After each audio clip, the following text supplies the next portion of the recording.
And there's those pretzel eaters. They're coming down 95 to take on the Ravens on Sunday. I got a guy here that wore the Eagles helmet for a long, long period of time, but Maryland does claim him in the homeland of DeMatha. He's doing sports radio up at 97.5 The Fanatic before and after Eagles games. Also doing some great work out at bwestbrook.com with his Brian's Blessings. It is a blessing here in the holiday season to welcome Brian Westbrook onto the program. Welcome, I would say home. It's halfway home. Home's more D.C. for you, but great to have you aboard, man. Happy holidays to you, Brian.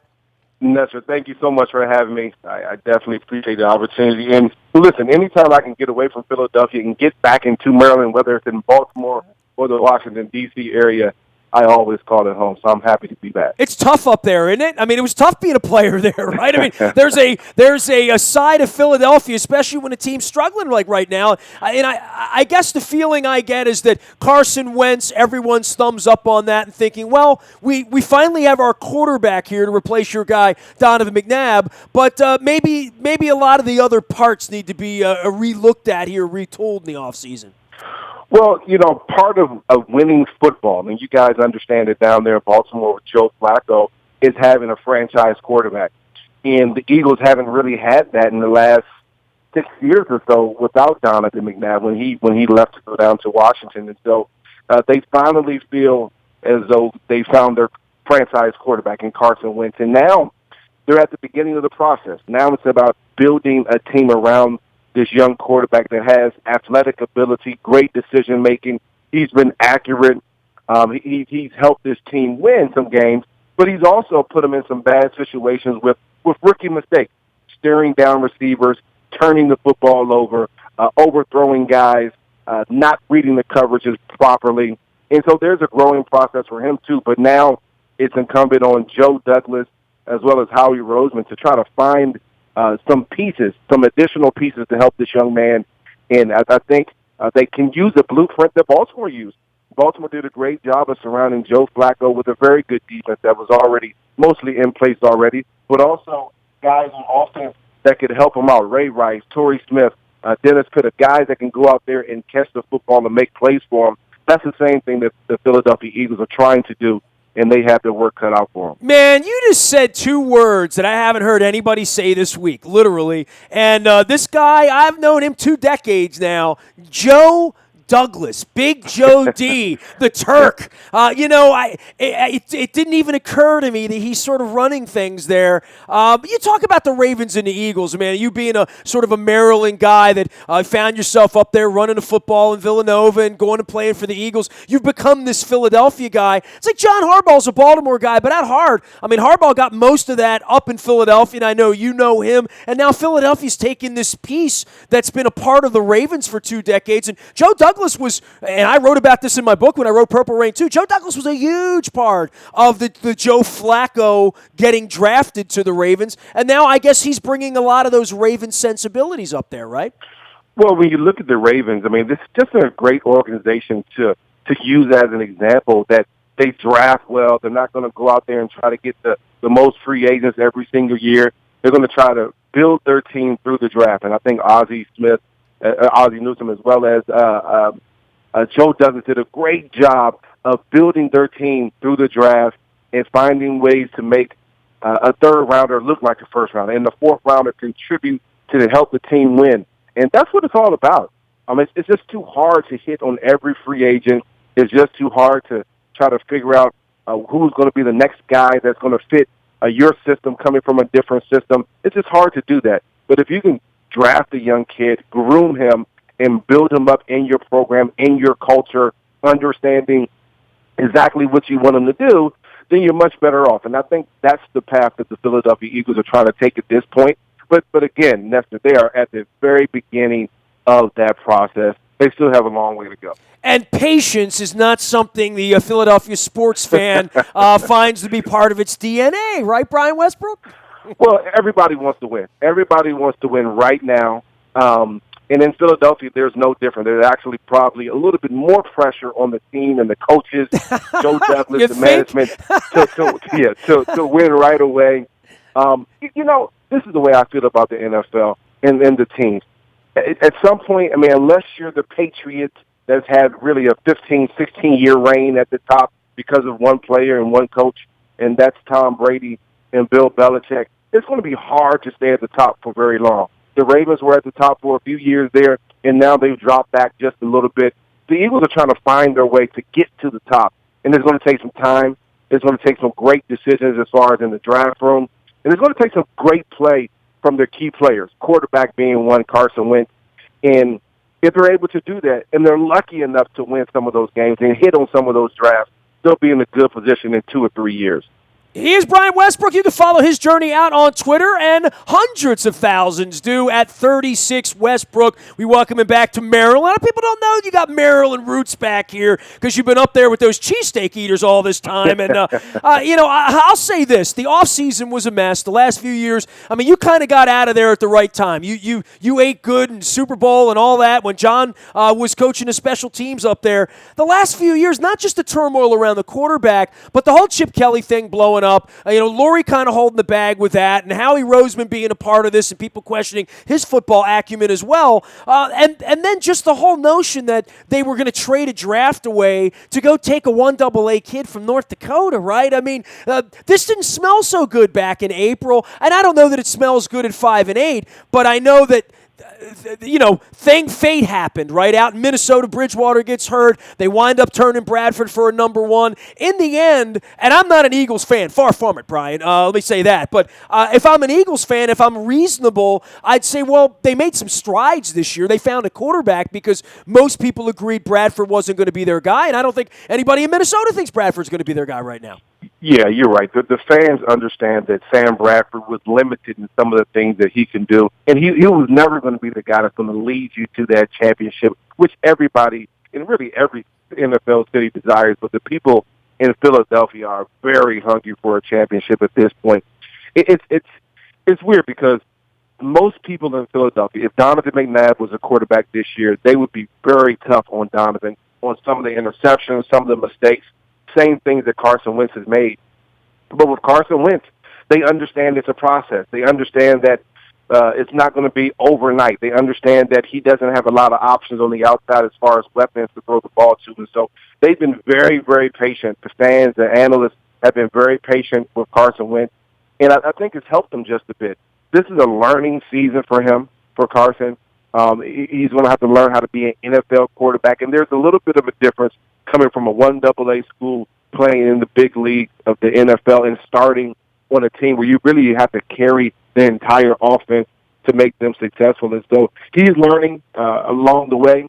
He's also taking some bumps and bruises, and that should be expected as a rookie. Peyton Manning went through it. Andrew Luck went through it. Almost every quarterback in the NFL goes through those types of growing pains. And Carson Wentz is no different in that respect. But now it comes down to, can they surround him? And that's the big thing. Will they surround him defensively and offensively with some weapons to try to make this team relevant again? The NFC East for us has gotten so much better with Washington playing well, Dallas looking great with 2 rookie quarterbacks, and the Giants continue to be steady. Odell Beckham continues to lead that team, but their defense got so much better in the offseason.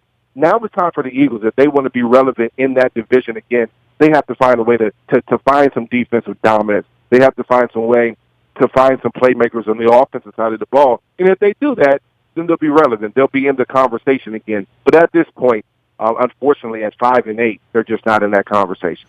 Brian Westbrook joining us here from the Fanatic in Philadelphia. And, of course, you can follow his journey out at 36 Westbrook as well as out at bwestbrook.com for all the information about Brian's blessings and all the charity work that Brian does up in the Philadelphia community. So they're coming down this week. Pretty banged-up unit, right? And, dude, I love watching Darren Sproles play. I think you must, too, having done that for a living, closer to his size than, let's say, the size of a 6'3" running back. And to see the pounding he's taken, I've loved watching his career. I was looking forward to watching him play this week, maybe not beating us, but it's always exciting when he touches the football. The O-line, the long snap, there's all sorts of broken things going on with the Eagles right now in Week 13.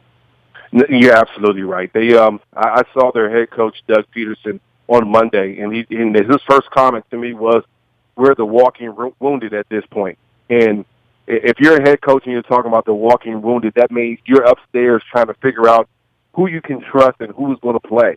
And that's a bad space to be in if you're a head coach. I mean, you want to be able to count on Brian Westbrook to be there every week, or Joe Flacco, or you want to be able to count on different players every single week. And when you have a lot of those guys that you count on to be productive, like Darren Sproles for the offense in Philadelphia, to be productive as well as special teams, and those guys are injured, like Lane Johnson, who got suspended, like Matt Tobin, who's hurt. I mean, they have so many guys on the offensive side of the ball as well as on the defensive side of the ball that won't be suiting up in this game. Now you're wondering, well, who are these guys? Who's number 10? Who's number 12? And who are these guys that we be playing? And as a coach, it's definitely difficult to figure out. You're counting on guys to help you win this football game that you've never counted on before, that you had no thought they would help this team at all in any game. And now those are your go-to guys. And so for Doug Peterson, it's a bad position to be in, but it's a learning experience, and it's a great opportunity for undrafted rookies or journeyman free agents to go out there and put some tape together. And they have 3 games. They're going to have 3 games to play. They can go out there and try to earn themselves a spot either on the Philadelphia Eagles or another team that's going to be able to watch their tapes. And that should be exciting for them. But for the Eagles and their fan base, it's not as exciting because you're seeing some guys that may probably weren't on your team early on in the year start for your football team, and you never know how that's going to turn out.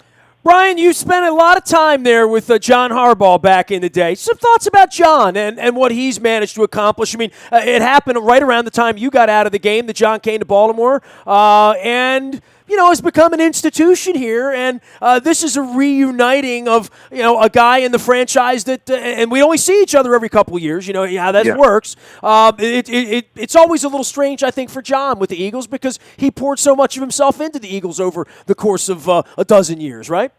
You're right. John cut his teeth up in Philadelphia with the special teams unit, the best special teams unit. I was part of that in the NFL, and he understood. I mean, just imagine the role of a special teams coach. You're trying to get guys on offense that don't really want to play special teams. They want to play offense. And you're trying to get guys on defense that don't really want to play special teams because they want to start on the defensive side of the ball. But you're trying to get those guys to come together and play their hearts out, play with effort and emotion and pride every single special teams play. And that's hard to do sometimes. And so John had to be a great motivator, and I can tell by watching his team play that he's still a very good motivator. He had to be a guy that can pull different pieces together and make them work. And the other thing, and when you see smart plays like, they're at the end of the game, their punter walking out of the end zone and their special teams, their punt team holding everybody, those are smart plays. So you have to be a thinker, and John Harbaugh is all those things. And there's no wonder why he's a successful head coach. You're talking about a guy that just gets it done. He understands how players think. He also understands how to get things done, and there's a technical side of football as well. He understands those things, and it's funny. He used to give us speeches every single Saturday night as a special team unit, and those speeches used to inspire the offense and the defense. And it wasn't long ago that I texted him was like, "Coach, what was that speech about? The Robert Frost said this, that, and the other," and he was shocked that I would really remember that speech, 10 years ago, however long it was ago. Well, that's why you make speeches to be remembered, right? That's why he gets in front of you to make an impact, and that's how you rise in the ranks of coaching is to make an impact. He's a motivator. He does have that impact. He has, there's certain coaches that guys are not going to listen to, but he's one of those guys that you're going to listen to because he has credibility, and he's going to speak to you as a player, and you appreciate that. And I still appreciate the things that he did for my career back long ago in Philadelphia. But I see that his progress and he continues to get good and better as a head coach every single year, and this team is no different. Brian Westbrook joining us here, 36 Westbrook, out on Twitter, of course. Last thing for you, coaches have defined my 25 years on radio, and always my favorite guest and people to talk to and people to have a beer with. Jimmy Schwartz has been that guy for me. It's no secret around here that he and I have been friends for a couple of decades. He took that gig up there, and I remember talking to him on the air and off the air, and I was kind of curious as to why he wanted that gig. I think he really, like Peterson, thought that was going to be a nice marriage, that he was a good person, and I think think with Peterson, the one thing everybody comes walking away from is sort of the anti-Chip. I mean, a guy that could get along with everybody and a guy that wanted to be liked, but also a quarterback and, a sort of a lifer understudy kind of a guy and a guy that understood the game. Schwartz took the gig up there. Good move or bad move as far as you see? And, what's the hope for that defense? Because certainly the first month, he was getting mentioned as a NFL head coach again. Now, when the players don't play, no one looks good, right? Well, you're absolutely right. In order to be successful on offense or defense, special teams for that matter, you have to have some players that can get it done. And when you look at Jim Schwartz's defense throughout his career, he's had D linemen being able to get to the quarterback without having to blitz. And for the first 3-4 weeks of the season, the Eagles had that. Their defensive line was dominant, and their front seven was getting out to the quarterback really without having the need to blitz and send extra guys. And that helped the secondary where really, when you look at the cornerback positions, the Eagles still have a need there. And so what has happened over the course of the season is that they stopped being able to get to the quarterback with just 4. So now they have to send extra guys, and that weakens their ability to cover on the back end because their cornerbacks haven't been great. And so now that defense begins to struggle.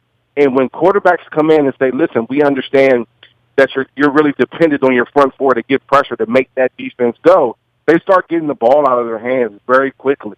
And when that happens, that just takes a strain and a load and puts a lot of stress on the defense. And in the last, when you think about this thing, the last 5, 6, 7 weeks, the defense just hasn't played very well. But quarterbacks have figured out if they get the ball out early, they don't have to worry about the pressure. And our defense and our secondary is very susceptible to being passed on early on in downs and with quick throws. And now that Jim Schwartz defense that looked so good at the beginning of the year is basically a shell of itself. And in order to get back to being a dominating unit, they have to find a way to get the pressure. That means Fletcher Cox. That means Brandon Graham. That means Benny Curry, Connor Barwin, Benny Logan. Those guys have to come to play. Unfortunately, Brandon Graham and Fletcher Cox has really been the only guys that have been productive on the defensive line, and that defense has struggled because of it. He's got roots at DeMatha here in Maryland. He's been up in Philadelphia for 2 decades now, man. Once they sucked you in up there at Villanova, right, it was all over with. Villanova hadn't had a bad year either, right? And I've talked to everybody in Philly about this week that likes basketball. Villanova's sort of like an outcast there to some degree, right? Philadelphia doesn't, as a totality, accept Villanova, right? Well, yeah, we're kind of a mainline school, so you're out of the way. You're kind of that rich, type of environment out there, and people don't want to accept it as a tough, hard-nosed school until you see their basketball team go out there and play scrappy, physical, hustling basketball, and they win the national championship like we did last year. And so when that happens, everybody wants to jump on the bandwagon. Everybody wants to be a part of it, but truly, well, you were there back when it was dirty Big East ball, right? Yeah, it was a whole different world. Back when I was growing up, it was Georgetown, Syracuse, Villanova, those types of teams playing against each other, playing St. John's, playing physical basketball, going up and down the floor, exciting basketball. And really, the Big East has changed an awful lot, but it's great to say that your school is the defending national champion, and that's what I can say as a Villanova alum. Yeah, and you got the whole Raleigh-Massimino tree, because I remember back before you got there when they were winning championships. Great having you on, Brian, man. I appreciate the time. I know you do a lot of good up there, and everyone speaks so well of you and your community endeavors and what you're doing up there with Brian's Blessing, and I know you were working hard up there for Fanatic as well for my buddy Matt and Hagan, so I appreciate you taking a little time and coming on. I hope to see you down here on Sunday. Bring me a cheesesteak. I'll get you a crab cake, okay? I definitely will, Nestor. Thank you. Take care. You got it, Brian Westbrook. You can follow his journey at 36 Westbrook as well as at bwestbrook.com to learn all the cool stuff that he does up in Philadelphia. Great to him. Take a little time and come on. We got Eagles and Ravens on Sunday. Luke's on the back, Fields out in Owings Mills. If there's any breaking news, you'll get it first on the WNST Tech Service. That is brought to you by Coons Ford of Security Boulevard. Nasty at WNST.net reaches me. Facebook, Twitter, LinkedIn, Snapchat, Instagram. Streaming live on Facebook Live as well as our YouTube WNSTV channel. And next Tuesday, we We will be at Adams Jeep in Aberdeen with Mike Wallace, wide receiver from the Baltimore Ravens. We'll be swabbing for There Goes My Hero in the DKMS and the Bone Marrow Registry, getting to know Mike Wallace a little bit. Don't know him all that well. Haven't had a whole lot of conversation with him, so it's going to be fun. Had a lot of fun with Marshall Yonda last week, and Dennis Pitta, and Zach Orr, and Anthony Levine. The live shows have been fantastic. Appreciate folks coming out and saying hello and watching them out on the internet as well. I'm Nestor. This is WNST.net, AM 1570 and WNST Towson, Baltimore, and we never stop talking Baltimore sports.